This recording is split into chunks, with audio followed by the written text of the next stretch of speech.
You're listening to Sustainably Geeky, the podcast for everyday environmentalists.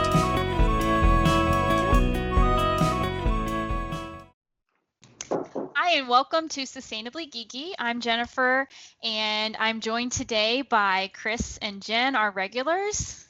Hello. Hey guys. And this is episode 25, and we're here with Linda to talk about plastics just in time for Plastic Free July. So Linda is the founder of a zero waste company that makes handmade zero waste items called Screw Plastic, and I'll let her tell you a little bit more about it, but she's got some really cool stuff. I actually met her at a farmer's market several years ago where she was selling this stuff, and I immediately geeked out and said we need to be friends because you make all these cool things. So Linda was nice enough to be on the show today, and I'm gonna let you kind of talk a little bit more about yourself and how you kind of came to embrace the zero waste or the low waste lifestyle. Okay. Basically the whole thing happened when I moved to the States first. I moved to the States from Germany, and I grew up recycling and composting and the whole spiel that's completely normal to us. And after moving here, I realized that there's a lot of things that can improve and that are so normal to me, but I don't see them here. So I started to think, what can I do? We lived in an apartment complex, and I was just so shocked because the whole waste, everything went into one bin, no recycling, not even cardboard, nothing, everything just all together in the same bin.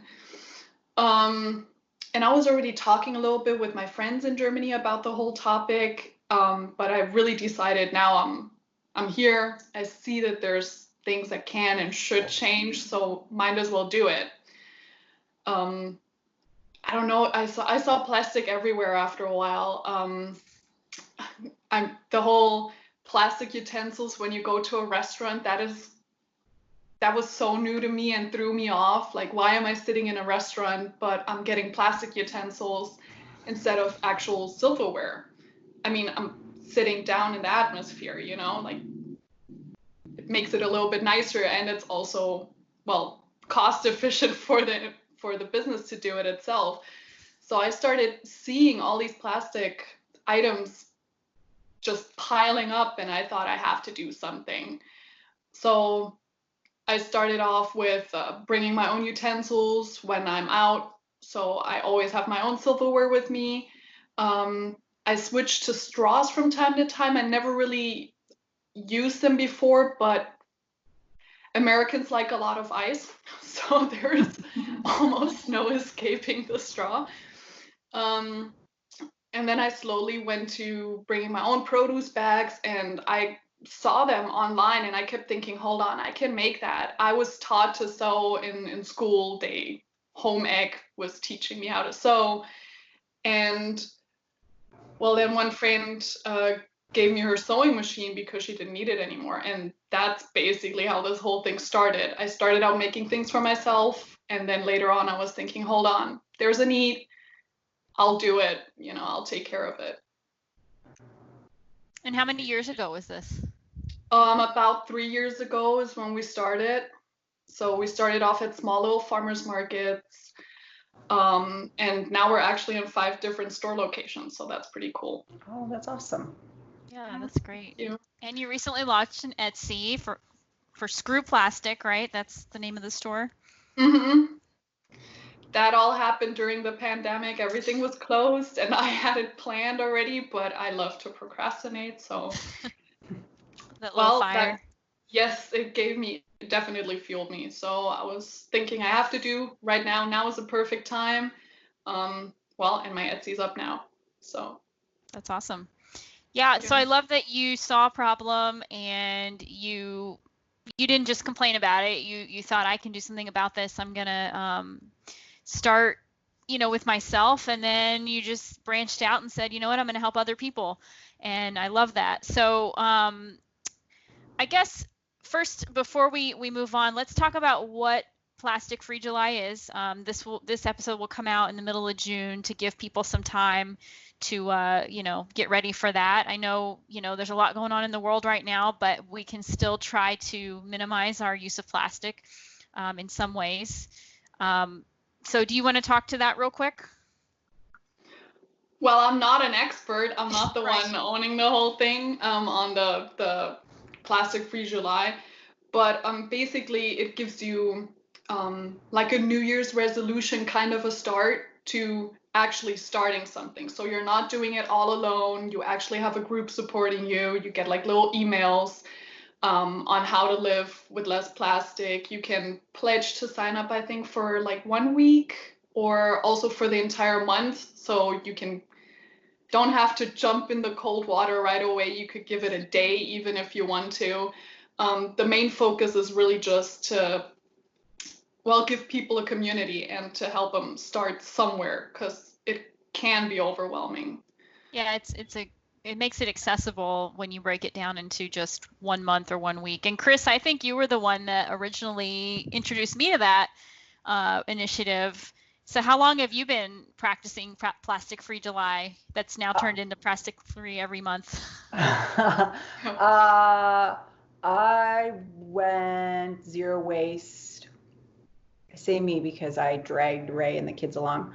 I think officially like 4 years ago, but I'd heard about it before that. I saw a little snippet on the news about Bea Johnson and the zero waste thing, and how she had just started. I think she'd only been doing it for like 6 months or something like that. So for a while, yeah. But this pandemic is messing with it pretty severely, especially where we are. So yeah, no, it's going to be very, very challenging. July will be. I'm going to have to lower expectations for sure. Yeah, let's talk about that. I know, Chris, you had some questions about how the pandemic is affecting our ability to like use less plastic. And I know I personally have had a hard time because, for one, like if you order out now, everything's in disposables. You can't bring your own or ask them to use it.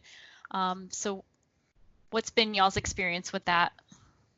So for me, I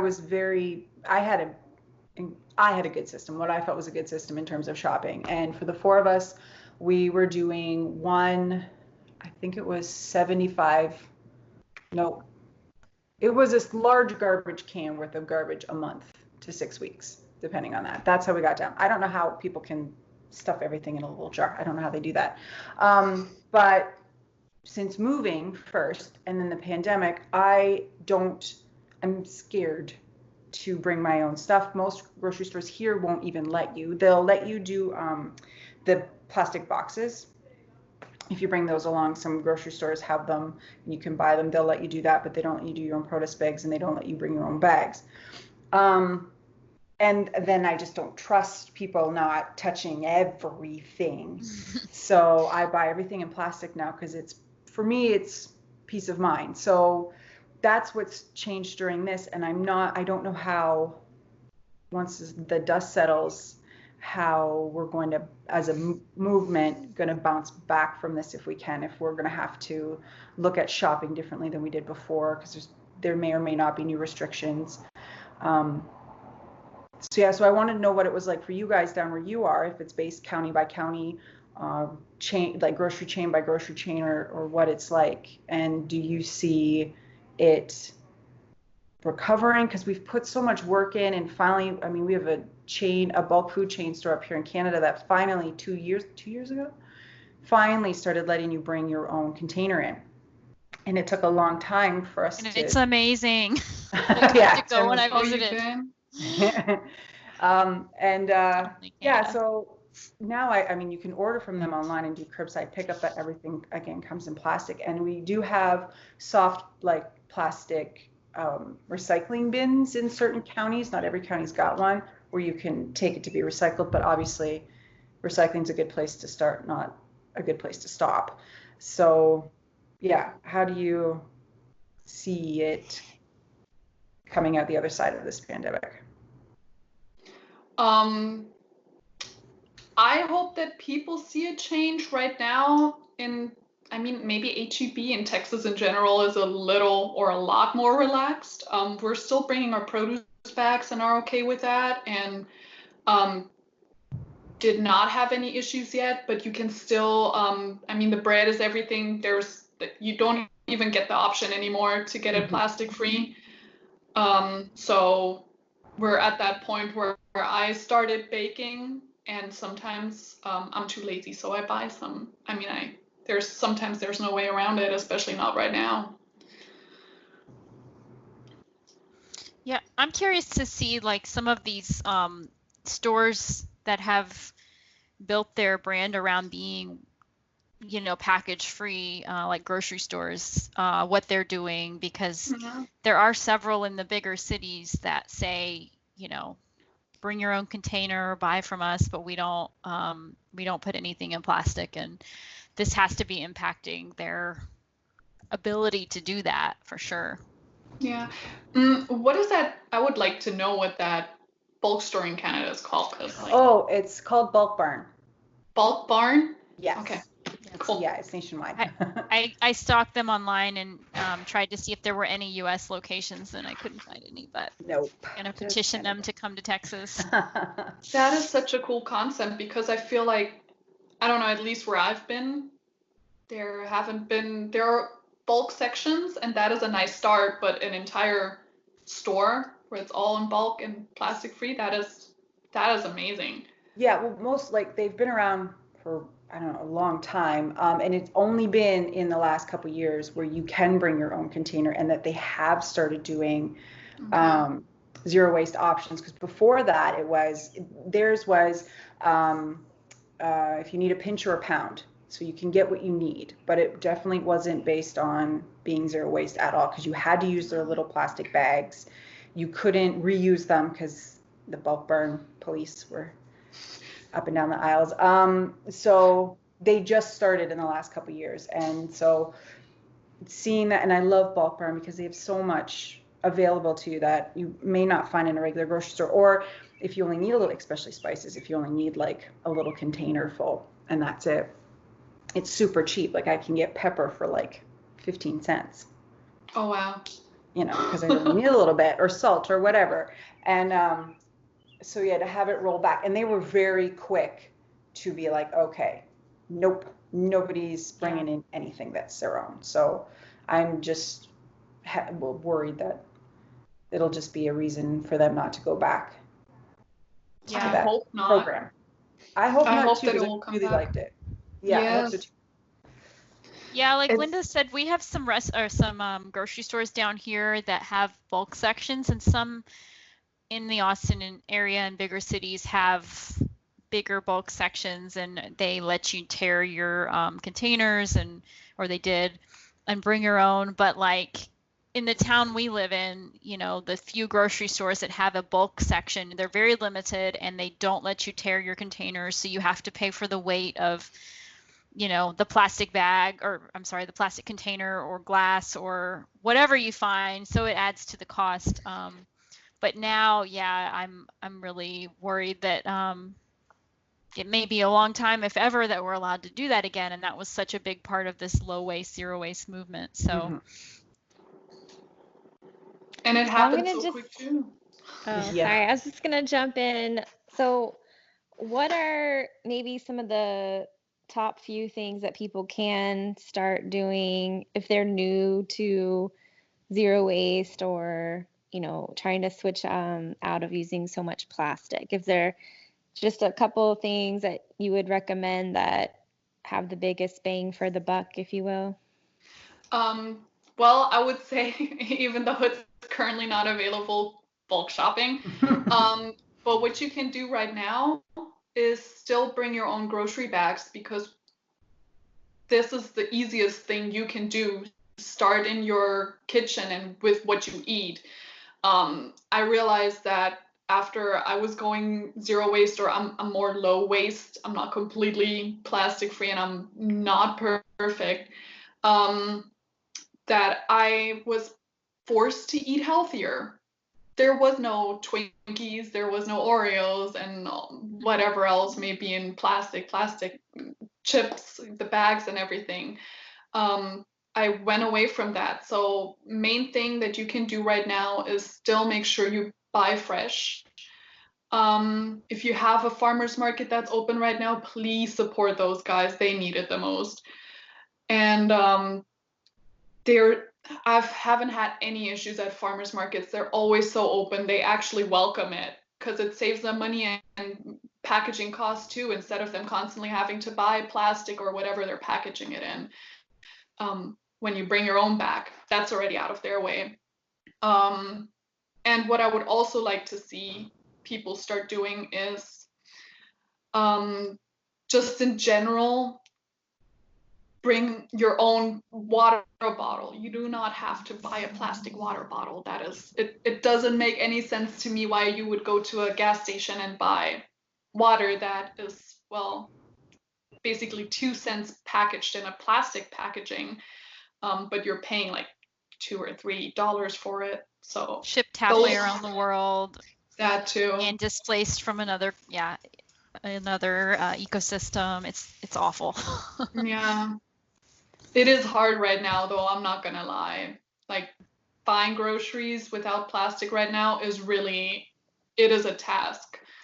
Yeah, it's very difficult. Like we're still pretty good because I do cook and bake a lot at home, but yeah, it's not great. And because we have bulk barn, when we first got into this, it was like, you eat better, you'll lose weight. I'm like, yeah, but bulk barn's got bulk candy and bulk cookies, so oh yes, that's not gonna happen. Yeah, so it's a trade-off. It's a trade-off. Yeah. Works too. No, the bulk section, especially with the candies, because some of their stuff is really good when it's out. I have a hard time stopping myself too. Yeah. Can we back up for a second? We kind of jumped into this, just talking about like why or things you can do, but let's talk about why plastic is bad in the first place. Why should people avoid using plastic? What's the big deal? Well, big deal basically is you use it for a short amount of time and it stays around forever. A lot of it actually is not recyclable or hard to recycle, so it does get produced and gets sent to the landfill or ends up in the ocean or wherever it may end up. It also ends up in our wildlife, in nature. I mean, we've all seen the turtle with the straw in the nose. We've seen that video. We've seen birds that had plastic in their bellies or stomachs. And it's just completely, it's just bad for the environment because it stays around that long. If it would break down, maybe that might be a more sustainable option, but it simply doesn't. Yeah, and Chris mentioned earlier that sometimes there is the option to recycle, but that's not what we should be going for. We should be trying to reduce, reuse first, and then recycling should kind of be one of our last options, because it is very challenging, like you said, to recycle a lot of plastics. They degrade each time you recycle them, so at a certain point they're no longer recyclable, or if there's the slightest bit of contamination, sometimes the whole batch has to be thrown out. So I think when you start looking at how many things you use have plastic in them, and you look around your house or your just life in general, you'll be amazed at how addicted we are to this substance that is now in almost everything. There's really no avoiding it. I mean, even the phone I use, has pieces of plastic on it, and it's like we can never fully get away from it, but hopefully we can avoid the things that are not 100% necessary. Yes. I mean, there are certain ways or certain things that you can't escape it on your phone, for example. Your debit card or credit card, okay. But there are ways where you can avoid it, and I think it's important that people see it and make that conscious change in change, instead of just completely giving up or ignoring the issue, because it's not going away. So I have a question. Sometimes there's new products that come out that seem like a really good idea for replacing plastic, and they might end up like not working so well. Have you had any bad experiences, or any of you on the call just share like some epic failures that we should avoid, or let the listeners know not to spend their money on it?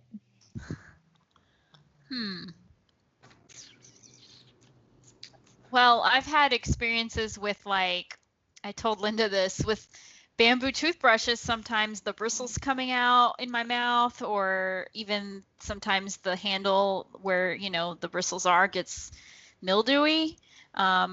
And I don't know if that's because of how it's made or because I'm not rinsing it well or what, but there's things you have to look for like maintaining it, I guess, upkeep a little better than if it's plastic. It won't, do that. Ideally.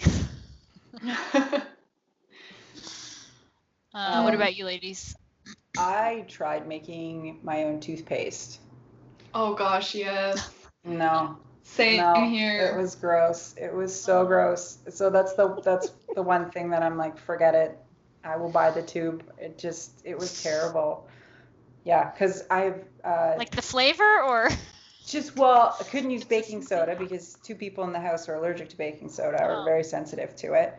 And then I could not mask the taste of the baking soda. It was so salty. And then I tried bentonite clay, and it just didn't feel like I was cleaning my teeth. It just felt like I was making them dirtier. So I gave up on that one. I was like, no, I don't care how many videos I watch, and this is the one. No, it's gross. So couldn't get it down, so I've relinquished that one and just try to buy the best toothpaste I can find that everybody likes in the house. So yeah, no, that I tried that too way at the beginning, and my husband was trying it, and he spit it out right away, and I was really trying to fight it because save the planet and stuff, but no. You're like, it's fine. Ugh. As you try not to throw up. And a couple of drops of essential oil, like peppermint, didn't help either. I tried it with, what is it called? Xylitol? Oh, okay, yeah. Ooh, that didn't help either. It was a hot mess. But Linda has looked into selling the little tabs that are chewable, and they come in a glass jar. And then I've also seen powders. Yeah. So there are alternatives that we don't have to make ourselves and make a big deal. There are. Go ahead. Sorry, Linda. Oh, I'm sorry. I heard also of people using that collapsible straw. I mean, I never personally used it because I got that little bit of extra room in my bag or in my car. But some people were saying that it's hard to clean out, so it has mold and gross funky stuff in there. So I heard that one was also a great idea because it's small and compact, but realistically it didn't really turn out to be that great. So yeah, I can speak to that because I backed that on Kickstarter and I like it, but yeah, if I can't really drink soda or anything sticky with it, because if I don't rinse it out immediately, and since it's got a silicone insert, you've got to like rinse between that too. It gets kind of gross. Well, I mean, if you don't, it's just gonna stick in there. So, and it's harder to clean. So, definitely, good idea. Harder to maintain. What about you, Jen? What have your zero waste fails been? I think we shared this one before. That floss that we tried. It was like the Tom's brand. It's made out of like some kind of string or cloth or something. And the minute your saliva like kind of gets into it, it starts to like shred a little bit and it gets real thick, and it's hard to like get it in between your teeth. So I bought a water toothpick thing instead, and that seems to be working pretty well. I mean, I haven't gotten any cavities, so we're good. I made my own sunscreen. I was like really convincing myself that it was working until I got burnt. Oh no. Aw. Like Oh. all of my friends were like, "You look like you're getting like a little bit red," and I was like, "No, It's like I fine. put zinc in here, and I put like all the ingredients that it said to use." And they were like, "I don't know, girl, but you look like you rubbed a bunch of grease all over your body." Oh no. Oh no. You know, like back in the day when we used to rub like, baby oil and stuff to like Oh get God. tan. The Like worst thing that's you what could I do. looked like. I looked like I was just ready to get burnt, and it happened. So I don't know. I guess I had the wrong recipe or something, but I definitely gave it a go, and now I still have it. I just haven't used it in a while. Maybe Well, on that's an the thing, like overcast day. when you try something like that and it doesn't work, then you're like, I have to throw all this out. What do I I do? And then you hold know. on to it out of guilt, and then it just clogs Yes. up your space, and I it's like have this. all the ingredients. I even put like beeswax in there. I mean, there's all kinds of stuff I put in there. And I mean, I think it lasted for maybe an hour, but then after that, it was just, I probably didn't get as burned as I would have if I didn't have anything on. But it So you can definitely use it didn't for like replace. short walks Yeah, or something. yeah. Just I'm don't go thinking tan. that, yeah, I don't Or know. like you So were I, saying, I only on overcast days. Yeah.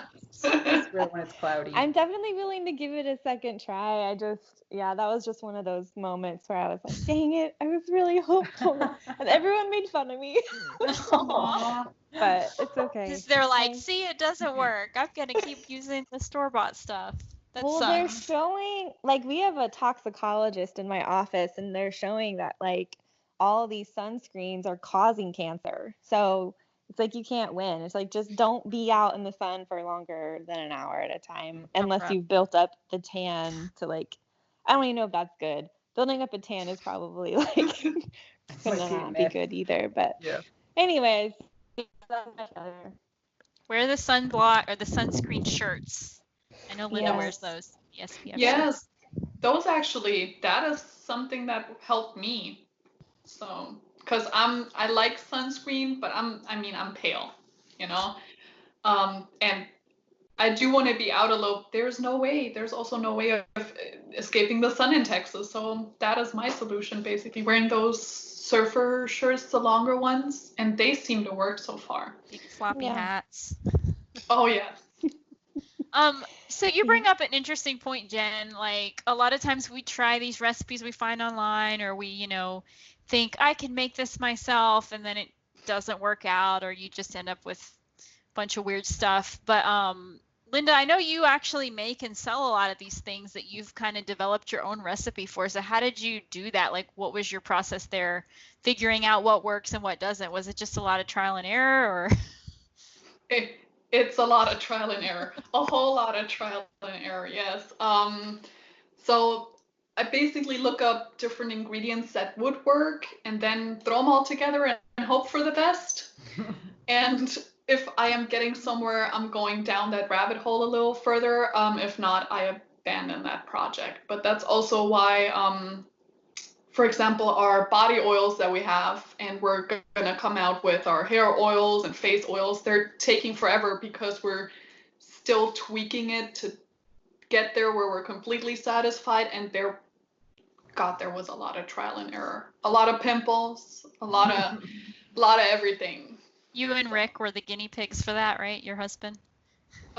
Yes, we also send it out to family members and friends, the products regularly, so they can try it out, or even coworkers to, if they are willing to be the guinea pig, we're not throwing them in the cold water and saying, hey, this works great. We're like, are you ready? Would you like to try something out? And then they help us that way, yes. That's good. Yeah, we could probably do a whole episode on like fails, things we've tried and failed at. And Oh boy, yeah. it's more common than people think. So I think it's good to note that we're not gonna do everything right the first time. Some of it's gonna take trial and error, and it's gonna take practice. Like Linda said, it's not about perfection. It's about doing better. And you've said this several times, before, but like, you don't have to do zero waste, all the time. Low waste is better than, nothing, what we were doing. And I think I've heard the phrase, one person, or if everybody did low waste, most of the time, it's better than one person doing zero waste all the time, right? So it's about reducing our overall impact, not, perfection at all costs. No, perfection isn't, well, not only is it not sustainable for yourself, because people do work and they do not always have the time to cook fresh at night, even though that is the perfect image and everything. And sometimes you do end up getting a straw when you're out partying, even though you tell the bartender, don't give me a straw, but he's giving you one anyway. So sometimes you can't avoid it, but it's really trying to make a change where I think, and not stressing yourself out. Like, okay, today I did something wrong, or I wasn't as sustainable or eco-friendly as I would like to be, but I'll try a little harder the next day. I think that makes it a lot easier too. Yeah, it takes a long time to build a habit. I know, like, I got really good at bringing my straw to restaurants, but then I would forget to tell the waiter no straw, and inevitably that would be a restaurant where they stuck it in your cup anyways, and you're like, cool. Yeah. But so then you have to retrain your brain. I need a water, no straw, or a Coke, no straw, or whatever. And it is a learning process, and you just got to try not to beat yourself up over it. And, like everything else, be kind to yourself. Yep. Well, do you ladies have any other questions or comments about plastic, or ways to reduce our use of plastic? I had one about just common misconceptions about going zero waste, about being like inconvenient or too hard to do. But I just didn't know if you come across a lot of excuses that, and like how you overcome those excuses, or what do you say to people to kind of help them make the transition? Well, I hear a lot of misconceptions, mostly when I'm out at the markets. There are people that get a little defensive. They're like, basically, they don't really want to change things, but they would. I hear a lot that it's hard, and I do get that, because if you're striving for perfection, you're not going to get there, because you're overwhelming yourself with the whole issue. I personally just tell people, when they tell me it's too hard, why would I even try? I'm like, look, there's easy options. There's simple switches. Like, instead of buying a plastic toothbrush, get yourself a bamboo one. Instead of wrapping that little onion that you're getting at the grocery store in plastic and then taking it home in another plastic bag, bring your own produce bags, things like that you can do.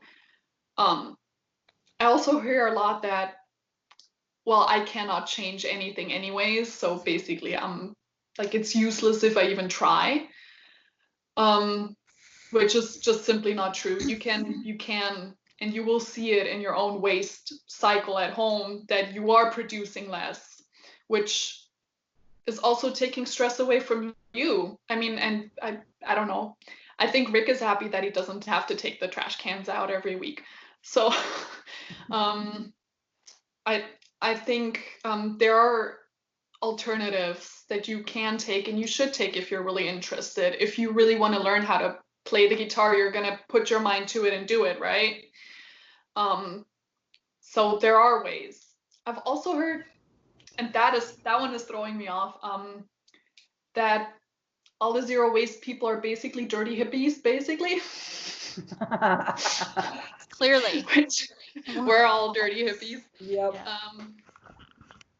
I don't know. I don't see it. I don't see anything wrong with using natural materials in your clothing or caring a little bit more about the planet. So I don't think we're dirty. We smell great. We do.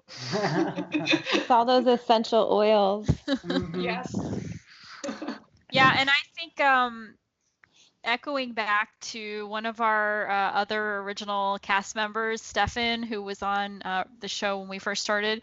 He said, it's just more interesting to like live environmentally conscious too, right? Like it's not the norm. Like it gives you something that sets you apart, and it gives your mind something else to, focus on. So I think that's a big part of it too. It's just like sell that what you're doing makes you cool and unique, and you're also helping the planet, and it's just cooler to like bust out a sandwich wrapped in beeswax wrap than a, Ziploc bag. How is the beeswax stuff working out long term? Like, how long does it last?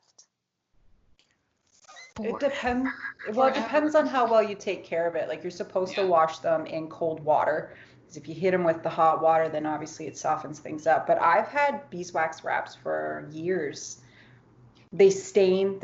That happens, but yeah. And then afterwards, Abigo is a really great company. They're a Canadian company, and they sell their offcuts of their wraps as fire starters.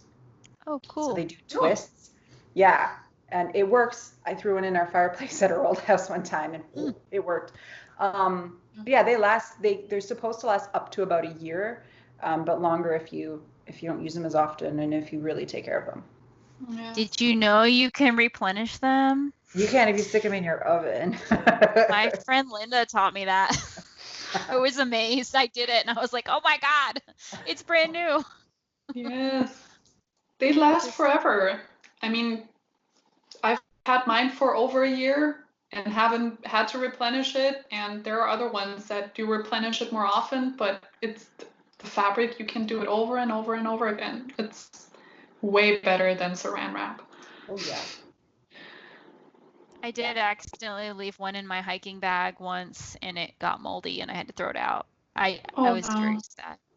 I cut off the piece that wasn't moldy, but yeah, it hurt a little bit. So now you have a 2-inch strip of beeswax wrap, or literally like 2 inches wide and like 10 inches long. But then I use it to wrap like really small pieces of vegetables that are left over, and it works pretty well, or cheese or whatever. That is cool. See, perfect size. Don't throw it away. Yes. Go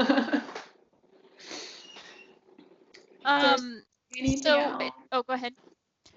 I was gonna say, so I know we've kind of touched on this a little, the problem with plastics, but just to kind of reiterate to our listeners, they stick around for a really long time. I mean, we've only had plastics in existence since the 30s or 40s. They were invented as part of the war effort, and then they kind of took off for everyday use. But they're relatively new. They transformed, our world overnight, and people loved it. But now we're starting to understand the consequences, the long-term effects on the environment and our health. I mean, we didn't even really talk about the health aspect of, things rubbing off in our food and water, and even the clothes that we wear sometimes. So as we're starting to learn more, to me, it doesn't make sense why we're still so dependent on it when we kind of know all the negative outcomes. That is I don't understand either why so many people rely and depend on it when there are other alternatives, and it's not a long-term solution at all. Yeah. So when you're shopping, if you have the choice to buy something in a plastic jar, glass, or even metal, try to opt for the, metal or glass. They're more infinitely recyclable. The plastic, like we've said, isn't as recyclable, breaks down quicker. The other problem is, like, even when you put stuff in a recycle bin, it doesn't always end up at the facility, or if it does and the batch is bad, everything gets thrown out. A lot of the plastic in our waterways is just from like being blown off of the back of a truck or washed away in a storm or something. So you may think you're doing the right thing, but a lot of times it still ends up in nature. And Jen, when you worked at Fort Hood, I'm sure you could attest to this, seeing the struggles the recycle center here went through with contamination. Yeah, those plastic bags get wrapped up in all of the recycling equipment, and so it causes a lot of problems with having to do repairs on the equipment and shutting everything down to clean it out. So yeah, I guess anything you can do to not put plastic bags of any sort in your recycling would be much appreciated, I'm sure, for everyone involved. It would be. I mean, it is kind of crazy to think about that only about 9% of everything that people throw into the recycling bin actually does get recycled. The intention is there, I guess, but we're not there at the step where it's properly done. We're far away, actually. So it's better just to not use it in the first place. Yes. And we have seen a lot more companies step up and come up with alternative packaging and develop what they say is compostable, but even those, or compostable plastic, I should say, but those have their drawbacks as well. I mean, some of them are only compostable in an industrial facility, and then people might look at you like, why are you giving me a plastic bag to compost? Or, there's just been issues with, how and when and, everything they actually break down. So again, just probably try to avoid it at all costs and look for companies that go out of their way to not package things in plastic. I would also bought like yogurt the other day. Yogurt the other day that was in a glass jar. I was so excited. Yay! And it was like the perfect size where I was like, oh my goodness, I could put like my new face lotion in here. Yeah. That I'm gonna make. Can I reuse this glass jar? I love glass jars. Like figuring out things to use them for. I totally nerd out over the weirdest stuff, and my husband is just like, oh my gosh. I have bought things. I've bought things because I like the jar. That's awesome. I'm gonna reuse it. Yeah, I've done that. Just like this. So I do have a question. So I have family members that really struggle with, aluminum foil or cling wrap or Ziploc bags. It's like these conveniences that we've been given that reduces cleaning time in essence. Like, you want to line your pan with aluminum foil so you don't have to scrub it for hours to get whatever you were cooking on it off. Have you found any good substitutes for aluminum foil? Well, for aluminum foil is a little bit hard, but for baking parchment paper, there are reusable options out there.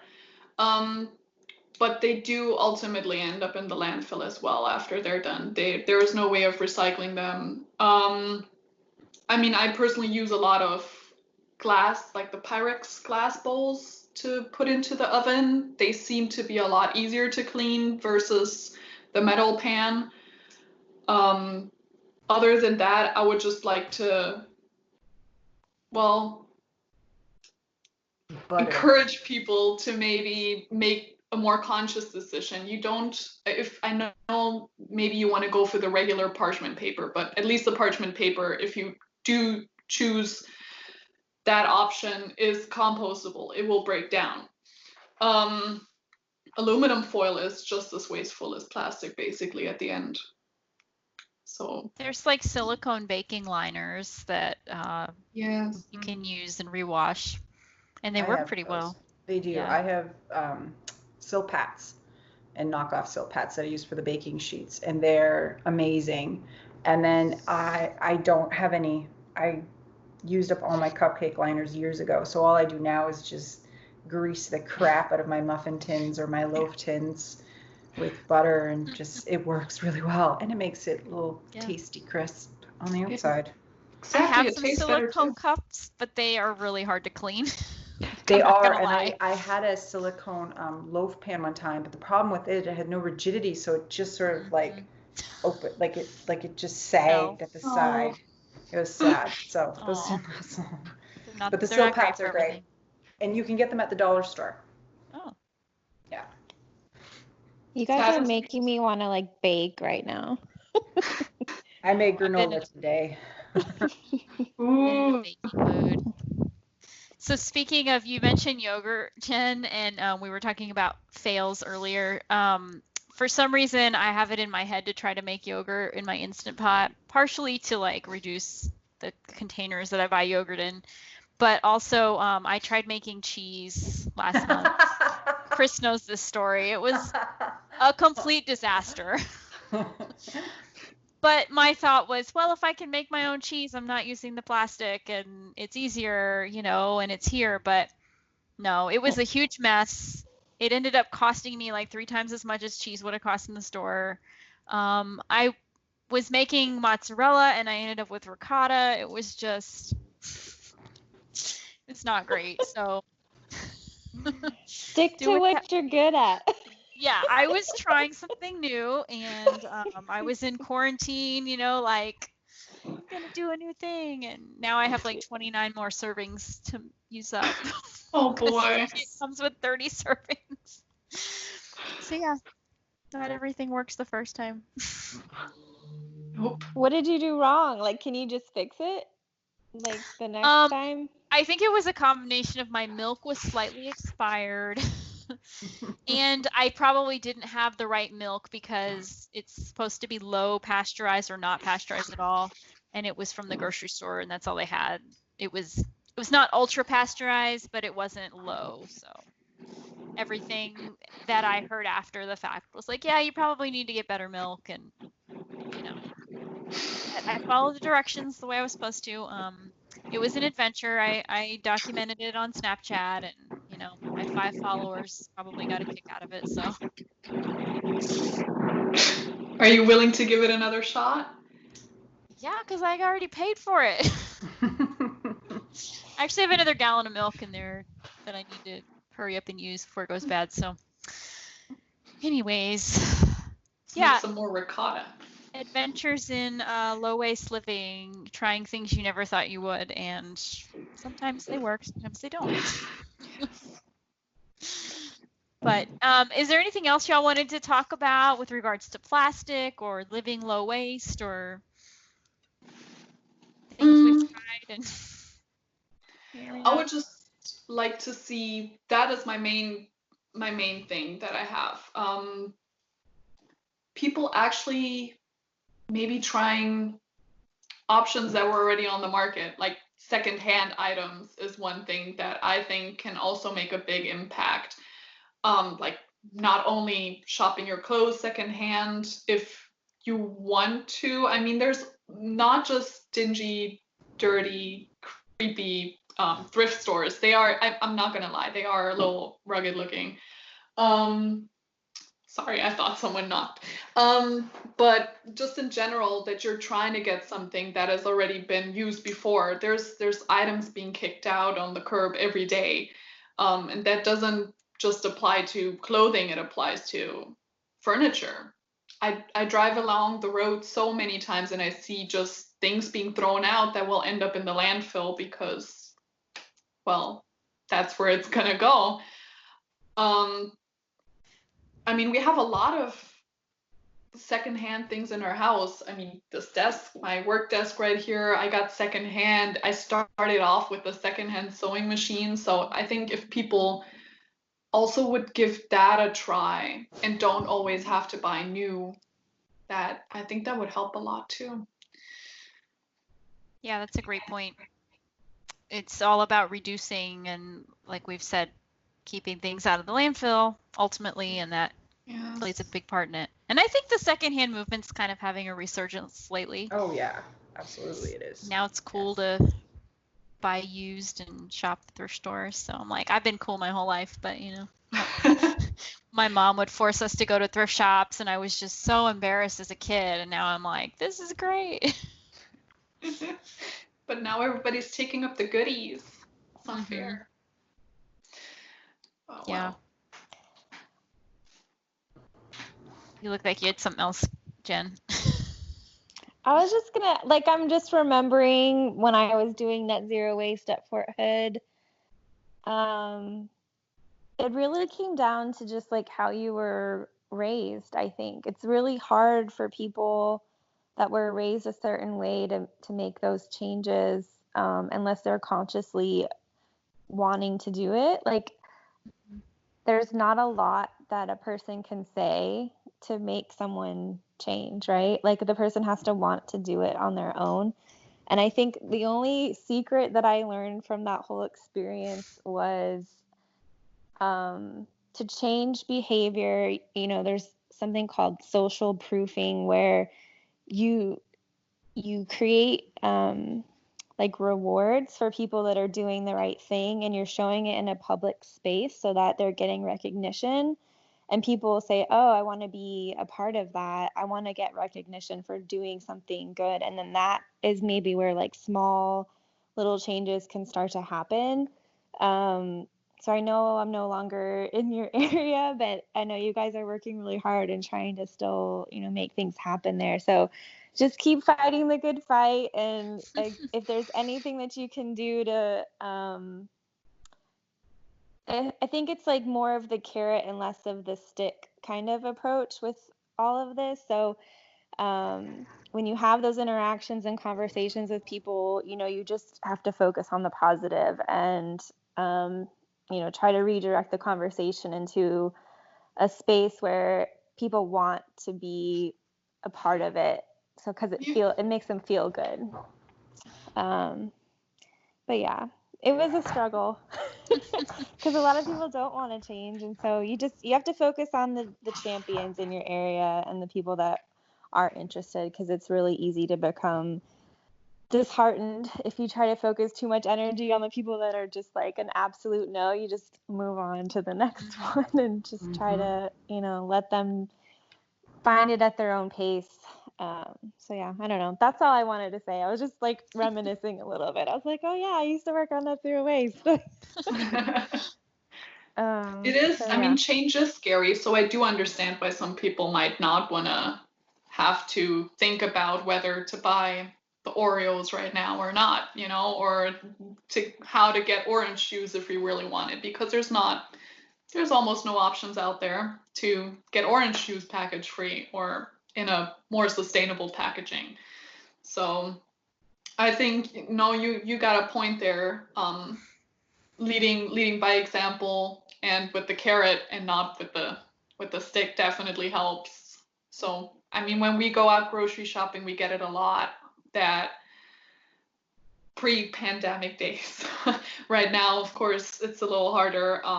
But people are very impressed when we walk in the store with our own produce bags or with our own containers, and we get a lot of questions, what that whole thing is about. Why are we bringing our own containers? So we do get a lot of questions, and I think if you actually, live by example, it helps. It might encourage someone, because it's not that hard. It's really not that much a change to be prepared, bring your own containers. I mean, who doesn't have a plastic? Even if it's a plastic container, bring that instead of a new plastic bag, Everybody has the little boxes, the plastic ones at home for leftover food. Mm-hmm. Yep.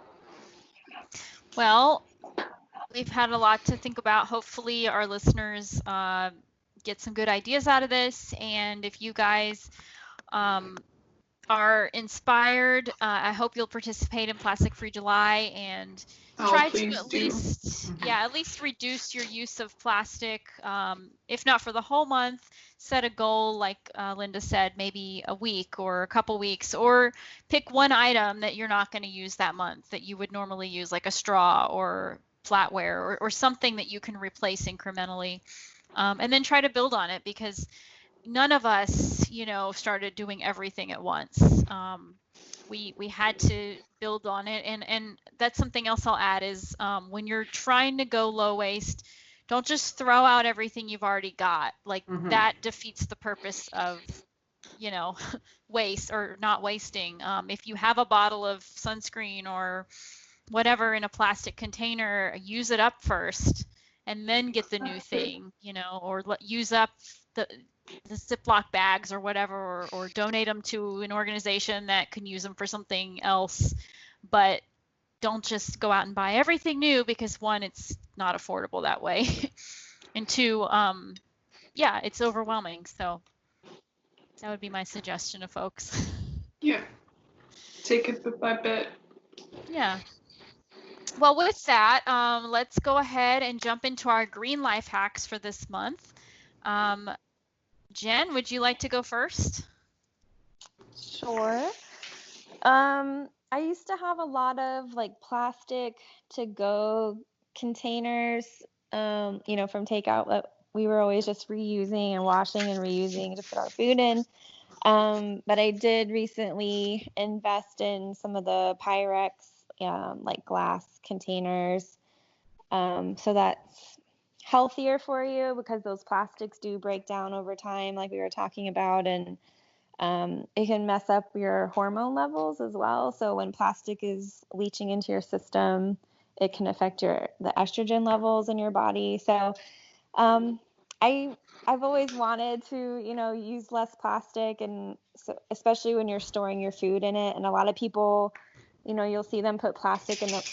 Sorry, it's my dog. They'll put plastic in the microwave to, heat up their food in, and I'm just like watching, this happen. Oh, and no. I'm like, no, don't do it. I've even seen people put like styrofoam in the Me too. microwave, and I'm just like, do you know what you're about to ingest in your body? Also, So it anyway, like crumbles when you microwave it, it's like, it just blows my mind sometimes. But again, it's that approach where like you can't like interrupt that action with like hostility. Even though, like, you really want to just be like, you just want to shake them and be like, come on, like think about just this. slip a pamphlet under their door later, like, just read this. Yeah, so you have to kind of like just gently and subtly be like, hey, you might want to try using like a ceramic plate next time. Just, it's not healthy for you, and those plastics get into your system. So it's again just anyway. So yeah, I have glass now for those instances. And is this for use at home or when you eat out or both? So we mostly cook everything, so it's just for when we take our food to work to heat it up. When we eat out, we generally just eat all of the food. There's usually not much left over, but I haven't been very good about remembering to bring like my own container into a restaurant for like the leftovers. But Back yeah, when we've we been ate better at about restaurants. Yeah. Yeah. What's that? Like, that was so long ago. But Yeah, I had a little bag where I would bring all the reusable stuff in, so when I had leftovers, because I always have leftovers, I could throw it in there. But now it's like just sitting there lonely because I'm not eating in a restaurant right now anytime soon. oh my gosh. A lot of restaurants have opened up in San Antonio, and I have been going. I'm like, I am tired of cooking, and I just want to eat on some plates. Some plates. Yeah, it actually felt really nice. I'm not gonna lie. I miss it. Chris, what is your green life hack for the month? I have two, because last month my internet cut out because it was the day before we moved, and I forgot that the internet had been shut off. So I was working off a Ray's phone, kicked me off right at the end. So mine for that one was, because of this pandemic, we obviously moving was not going to happen the traditional way. We couldn't go to liquor stores or grocery stores and ask for the boxes for their, from their leftover whatevers. We couldn't ask a bunch of people to come help us. We couldn't, ask friends to borrow their trucks or anything like that. So we need to get really creative. And you wouldn't believe the amount of people who have totes, big old plastic containers just hanging out in their basement, not doing anything. So thankfully, my mom gave us a bunch to borrow, and my aunt gave us a bunch. So that did a good chunk. I mean, we didn't have a whole lot of stuff, but that really helped. Was just borrowing these totes that they had sitting in their basement or shed that just aren't doing anything, and then we can give them back, and there's no waste there. And I'm sure my aunt will let some other relative borrow them for something. And they're so much sturdier too. They protect your items a lot better. Yes, my mom did buy us a couple of Home Depot boxes, and we used, to my shame, a lot of plastic bags. That last day, we were just shoving stuff, anything soft went into a plastic bag. We ran out of boxes, and we also ran out of time. And we had to rent a U-Haul truck to avoid asking anybody to help us. Yeah. And so it worked out fine. We've been here for almost a month, so clearly it was fine. And this month, my husband Ray found other day in the hardware store usable orbital sand discs, which I'm so happy to find. So instead of home renovations and handyman and all that kind of stuff, construction stuff doesn't get talked a lot about in the zero waste community. It's usually when you are very handy like my husband is, and he likes to do projects and stuff, he's always looking for a reusable solution. And sander pads, your pond sander, your orbital sander, are always single use. Just awesome. They're no good. So, but he found reusable ones. So all you have to do, and in very, very consistent. So happy he bought a package. So all you do when you're using them is rinse them off. Jen's face, I'm sorry. What's wrong? Jen is just, we're hearing a lot of feedback from something. Oh, no, I'm not is it sure me? what it is. I'm not sure, but Jen's face is just. Sorry. It just sounds like wind blowing or a motor or something. I'm not sure. But Okay. I'm just not gonna look at her right now. But yeah, that's pretty cool. I didn't know they made those reusable. Well, I didn't know either, and he didn't either, and he found them, and he was so happy. And also, they get a lot of leftover boxes from their packaging and stuff like that. So they use that instead of plastic bags. You put all your stuff in the cardboard box and take it out with you. So, yeah. And bulk nails and all that stuff that still exists at hardware stores. So. Great. Melinda, what is your green life hack? Oh boy. Talked about a lot of things, but actually this month, well, the month barely started, but the end of last month I started using dryer balls for the first time. So I've heard them, I know that they are around, and I've heard about them for a long, long time, but I always thought I don't need them because my laundry is just fine. But boy, it's nice to have great smelling, like super fresh essential oil, cause planet and stuff. Laundry again. I feel like a human again. So dryer balls. Are they wool or? They're felt actually, which is wool. God, bad on me. Shame on me. They're great.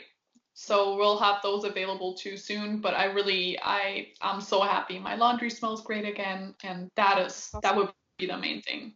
It's one thing that I think everybody needs now, even though I thought they were unnecessary before. Instead of the disposable sheets, I think, right? Yes, that's kind of what they replace. Yeah. Well, we haven't used those sheets since ever since. I never really used them anyways, but now that my laundry is smelling so nice and clean and fresh, I'm happy. That's awesome.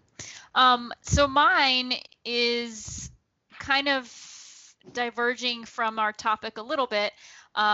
In wake of everything that's been happening in the States these last few weeks, we're recording in the middle of, or in the beginning of June.